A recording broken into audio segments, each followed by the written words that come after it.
Bu başka bir şey ya.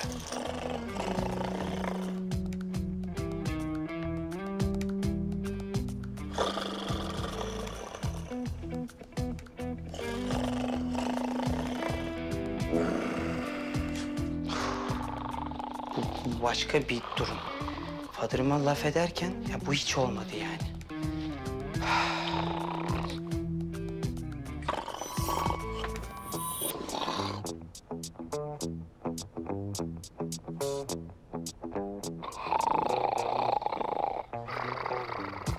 Ben nasıl uyuyacağım ki böyle?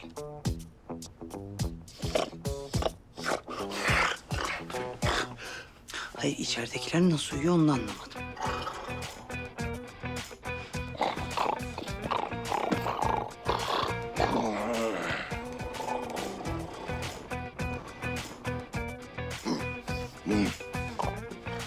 Bu insan değil, bu başka bir şey.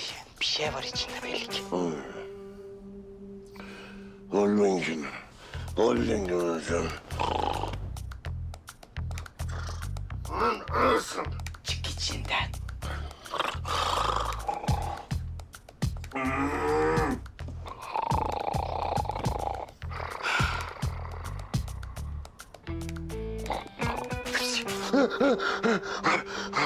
Ne yapıyorsun? Ne yapıyorsun? Hapşırdım. Çok iyice ama sessizce. Oktay yapma oğlum. Uyuyan yanında öyle ses çıkarılır mı? Biraz adab-ı muaşeret öğren. Hiç mi öğretmediler sana çıt çıkmayacak? Uyuyanın yanında çıt çıkmaz. Sessiz uyu, benim uykum böyle. Hadi bakayım.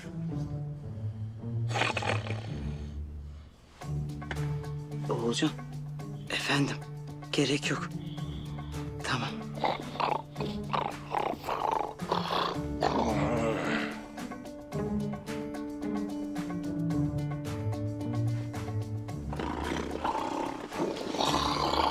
Bugün dünden iyi, yarın belki gökyüzü sızacakmış küçük penceremden.